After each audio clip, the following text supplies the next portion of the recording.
ఇక్కడ నీకెంతుందో నాకు కూడా అంతే ఉంది రైట్. రైట్స్ గురించి మాట్లాడే రైట్ నీకు లేదు. ఎందుకు లేదు? నీ ఒంట్లోనూ నా ఒంట్లోనూ ఉన్న బ్లడ్ మన డాడీదే.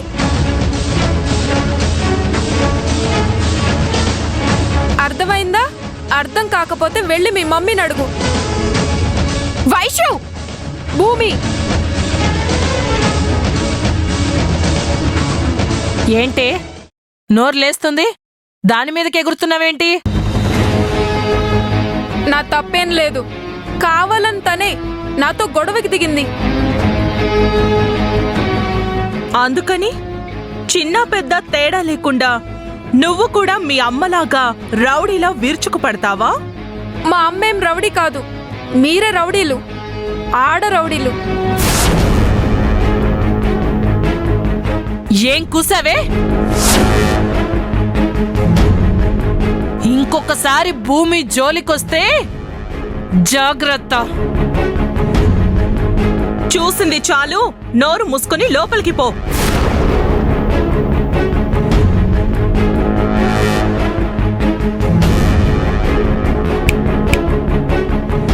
ఇది నా రేంజ్, అర్థమైందా?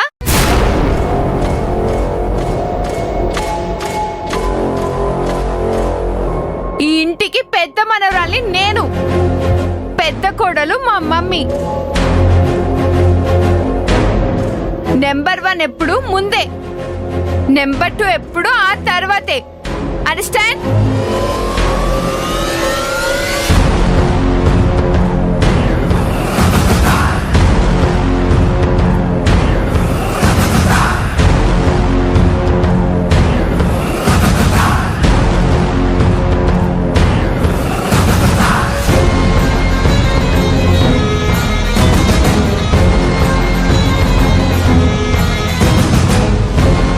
భూమి, అదరగొట్టేశావు. మరి ఎవరు కూతురు అనుకున్నావు? చస్తే అది నీ జోలికి రాదమ్మా. భూమి, డాటర్ ఆఫ్ దేవకి. ఇక్కడ ఓడిపోవడం నా హిస్టరీలోనే లేదు.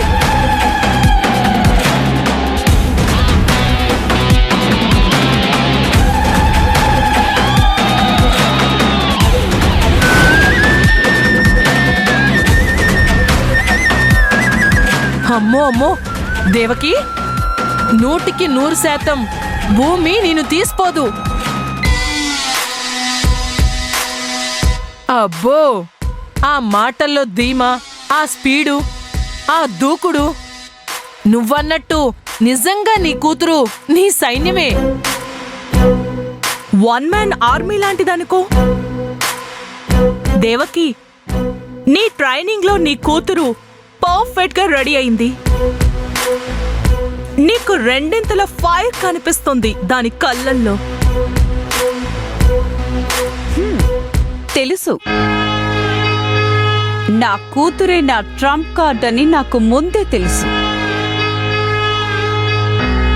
అందుకే వైజాగ్ నుంచి రప్పించాను. రాకెట్ లాంచర్ లాగా రెడీ చేశాను. కరెక్ట్. ఇప్పుడు మనం అనుకున్నవన్నీ భూమి ద్వారానే సాధించాలి. భూమి కోసమే బాలు నిన్ను ఇంట్లోకి రానిచ్చాడు. భూమి కోసమే నీ అత్త మామలు కూడా సైలెంట్ అయిపోయారు. ఇదే కరెక్ట్ టైం. బావని కన్విన్స్ చేయడం జరగని పని. అందుకే అత్త మామల్ని తెలివిగా నీ రూట్లోకి తెచ్చుకోవాలి. వాళ్ళిద్దరి చేత నువ్వు మంచి కోడలివి అనిపించుకుంటే ఇక నీకు తిరుగే ఉండదు. అర్థమైంది. బాలుని నా దారికి తెచ్చుకోవాలి అంటే అటు నుంచి నరుక్కు రావాలి. వస్తాను. చిన్న కోడలి కంటే పెద్ద కోడలే ఉత్తమురాలు అని నా అత్తమామల చేతే అనిపిస్తాను.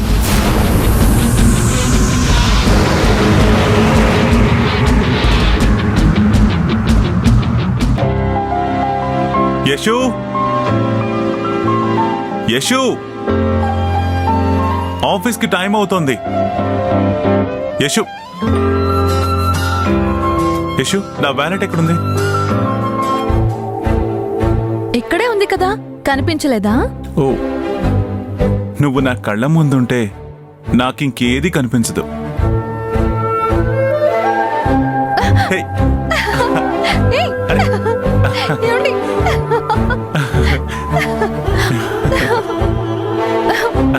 ఏయ్, షూ, షూ. దేనికి యశు? ఎవరు చూస్తే మనకేంటి? మనం ఎవ్వర్ని కేర్ చేయం. గుడ్లగూబలాగా చూసే వాళ్ళని అస్సలు పట్టించుకోం. ఏంటండి, తను వింటే బాధపడుతుంది. వింటే బాధపడుతుందా? పడితే పడిని, హూ కేర్స్? చూడేసుదా, ఇది నా ఇల్లు, మన ఇల్లు. నువ్వు నా భార్యవి. ఎవ్వరు ఏమనుకున్నా చానేదో. ప్లీజ్ అండి, మీరు బయలుదేరండి. అరే, దేనికి భయం? You are my one and only wife. ఇది నీ ఇల్లు. ఈ ఇంటికి నువ్వు యజమానురాలివి. ఓకేనా? అందర్నీ డిక్టేట్ చేయాల్సింది నువ్వే. నా లైఫ్లో నేనే చేసిన కొన్ని తప్పుల వల్ల ఓ రాక్షసి నీతో నాతో ఆడుకుంది.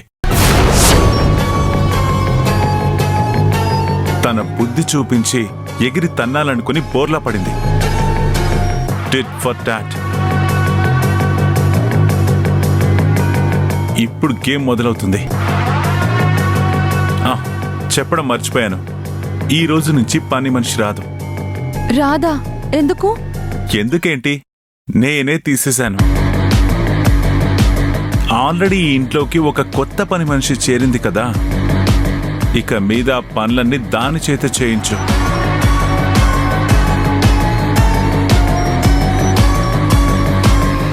ఏమంటున్నారండి మీరు? ఏంటి, మర్చిపోయావా?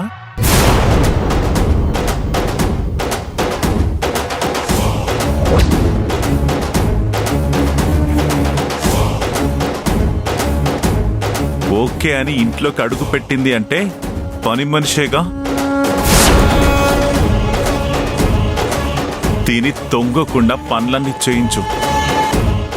ఏ టు జెడ్ అన్ని చెప్పి మరి చేయించు.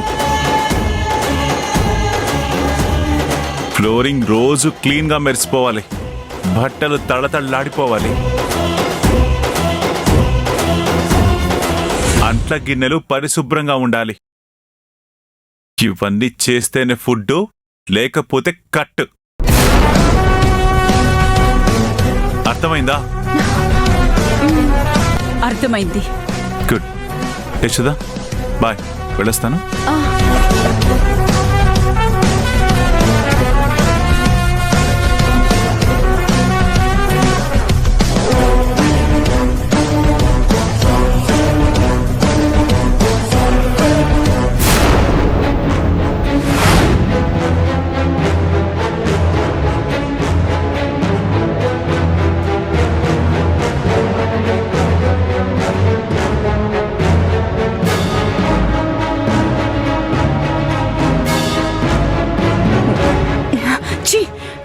నడమంత్రపు సిరి అంటే ఇదే మరి. కళ్ళు నెత్తికెక్కితే ఇలానే ఉంటుంది. ఆపుతారా? ఇది ఆయన ఇల్లు, ఆయన ఇష్టం. యశోద, ఆగు.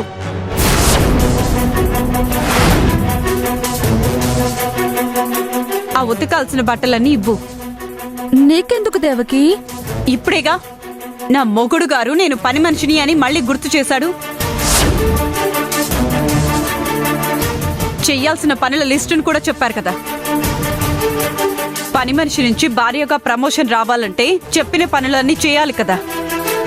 కానీ దేవకి, ఇలాంటి పనులన్నీ నీకు... ఆపు.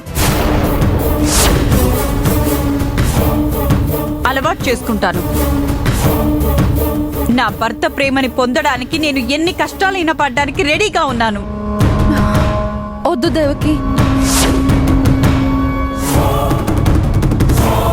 ఇవ్వు. వద్దు దేవకి. ఏంటి వద్దు? దేవకి బట్టలు ఉతకొద్దా లేక భర్తకే దగ్గర కావద్దా? దగ్గర అయిపోతుందేమో అనే భయమా, లేకపోతే దగ్గరే కాకూడదనే జలసీనా?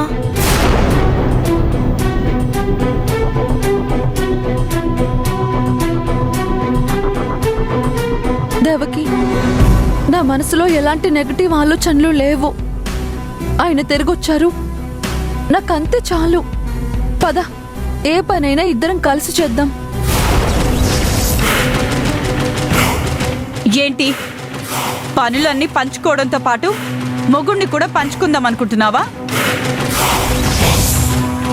No way. షేరింగ్ అనే మాటే నచ్చదు నాకు.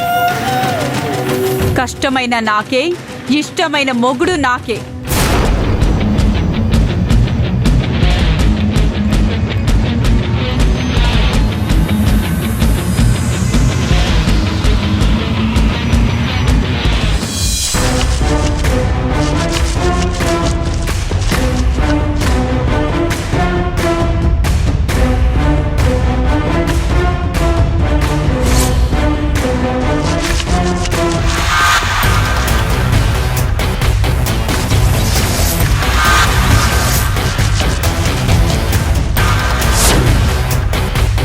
నమ్మలేమో అన్నారు కదా, చూడండి, మీ కళ్ళారా చూడండి. కావాలనే యశోద దేవకిని ఎలా కష్టపెడుతుందో చూసి మీరే చెప్పండి. ఇప్పుడు చెప్పండి మావయ్య, మొగుడి సపోర్ట్ ఉంది కదా అని మీ రెండో కోడలు కావాలనే ఇలా అమాయకురాలైన మొదటి కోడల్ని రాచి రంపాన పెట్టడం కరెక్టే అంటారా?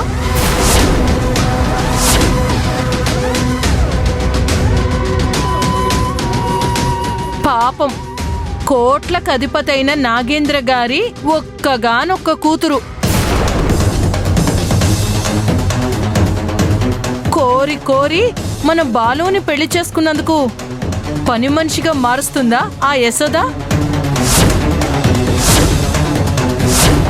మురికి బట్టల్ని ఉతకమని దేవకి ముఖాన కొట్టి తాను మాత్రం ఇంటి యజమానురాలాగా ఫోర్స్ కొడుతుందా? దేవకి మీద బాలికి ఉన్న కోపాన్ని అడ్వాంటేజ్ గా తీసుకుని మరీ ఇంత దుర్మార్గంగా బిహేవ్ చేస్తుందా? అడిగేవాళ్లు లేరు అనుకుంటుంది కాబోలు. మీ సపోర్ట్ తనకే ఉంది అనే పొగరు కాబోలు.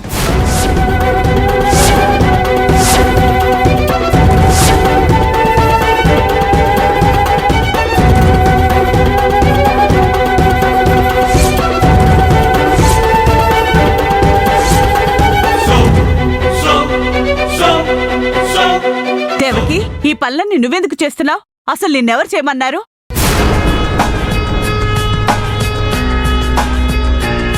పని మనిషిని కదా అత్తయ్య.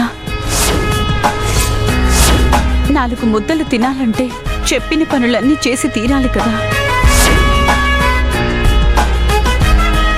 అలా అని చెప్పింది ఎవరు అని అడుగుతున్నాను.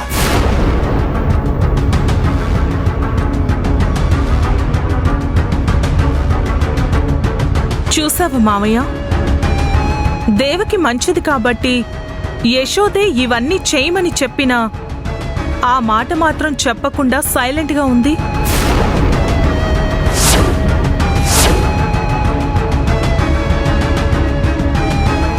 అంటే ఆ యశోద దేవకిని అంతగా భయపెట్టేసిందన్నమాట. తన పేరు చెప్తే ఇంట్లో ఉండనివ్వను అని వార్నింగ్ ఇచ్చిందనుకుంటా.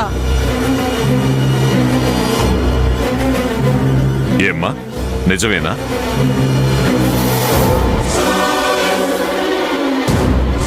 ఆ కళ్ళల్లో భయం చూడు మామయ్య. కనీసం పని మనిషిగా ఉంటే అయినా బాలుని కల్లారా చూసుకోవచ్చనే ఆశతోనే పాపం పిచ్చిది ఆ యశోద డామినేషన్ ని భరిస్తుంది. ఉతుకు అని బట్టల్ని తన మొహాన కొట్టడం మేం కళ్ళారా చూసామన్నయ్యా.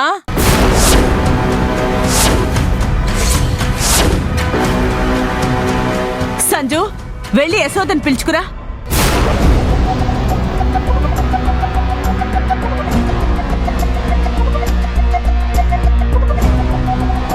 వదినా, నువ్వు ఏమైనా అనుకో, దేవకి మీద ఎంత కోపం ఉన్నా ఇంత దుర్మార్గంగా ప్రవర్తించటం కరెక్ట్ కాదు.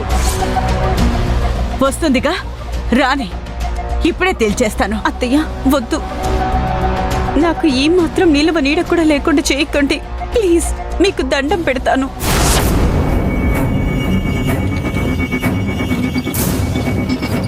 విన్నావా అన్నయ్య? ఎలా బతికిన పిల్ల చివరికి ఎలా అయిపోయిందో చూడు.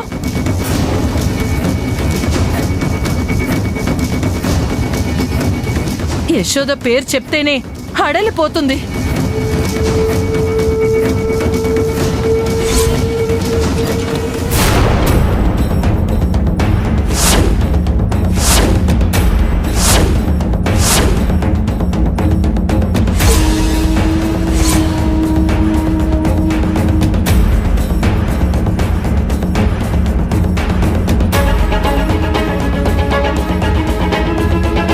అయిపోయింది యశోద, అయిపోయింది.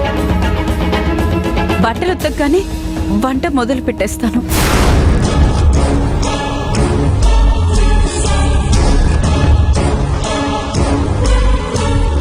యశోదా, నువ్వేం చేస్తున్నావో నీకు తెలుస్తుందా? బాలు ఏదో చెప్పినంత మాత్రాన ఈ ఇంటి పెద్ద కొడలే పని మనిషిగా మారుస్తావా?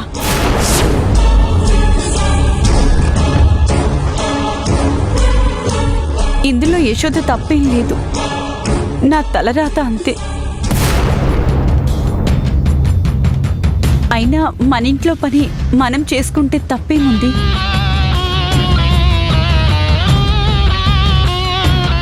చూసావా వదినా, అది దేవకి అంటే. కానీ నీ కొడుకు అర్థం చేసుకోడు, మీరు కూడా అర్థం చేసుకోరు.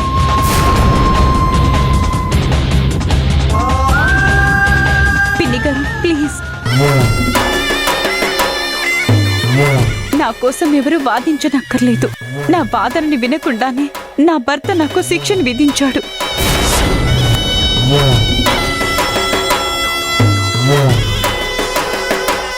ఆ శిక్షని నేను అనుభవించక తప్పదు కదా.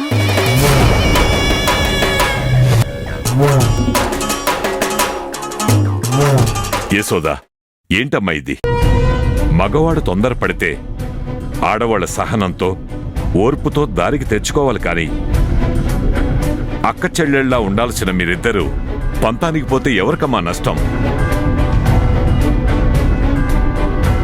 ఈ సంగతి 10 మందికి తెలిస్తే పోయేది మనింటి పరువేగా.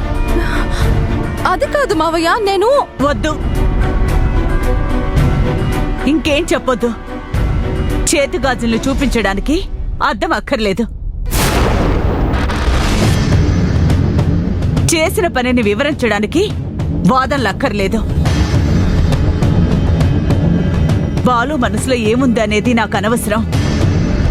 మా దృష్టిలో మాత్రం మాకు మీ 2 కోడళ్ళు, 2 మనవరాళ్ళు.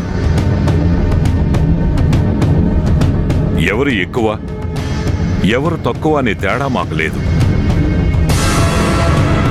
దేవకి మీదున్న అక్కస్సుని ఇలా తీర్చుకోవడం మాత్రం పద్ధతి కాదు. ఇంకోసారి ఇలా జరిగితే మర్యాదగా ఉండదు.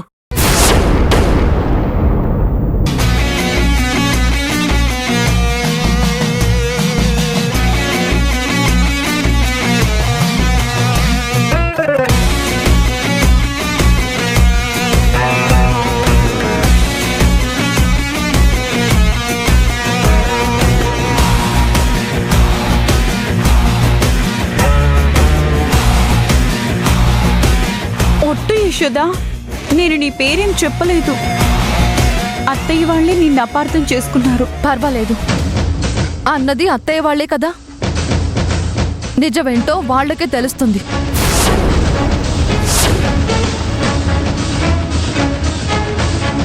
ఏంటో యశోద, నీ తప్పేం లేకపోయినా నువ్వు అనవసరంగా మాటలు పడాల్సి వస్తుంది. మాటలు పడటం నాకేం కొత్త కాదు.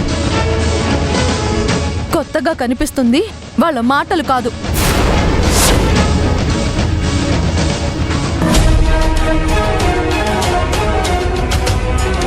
మీ ముగ్గురు కలిసి ఆడుతున్న ఆటలు.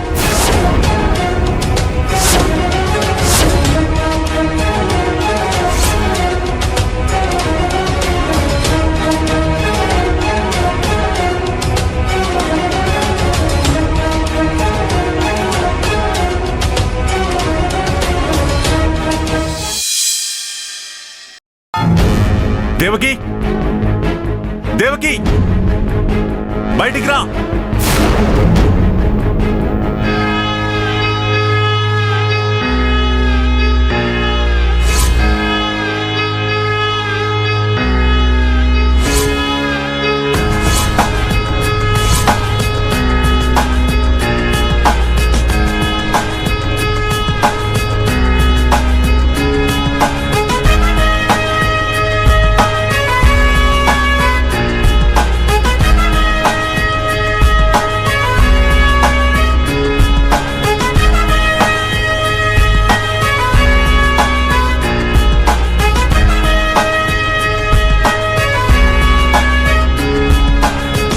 ఏంటి, ఇక్కడికి వచ్చాక కూడా మళ్ళీ నీ నాటకాలు మొదలు పెట్టావా?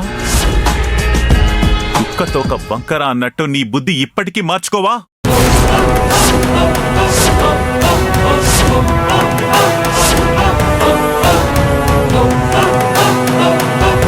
ఛీ!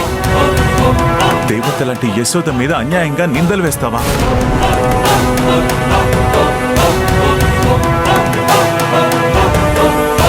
కావాలని నిన్ను కష్టపెడుతోంది అని కన్నీళ్లు కురిపించి సింపతి పొందాలనుకుంటున్నావా?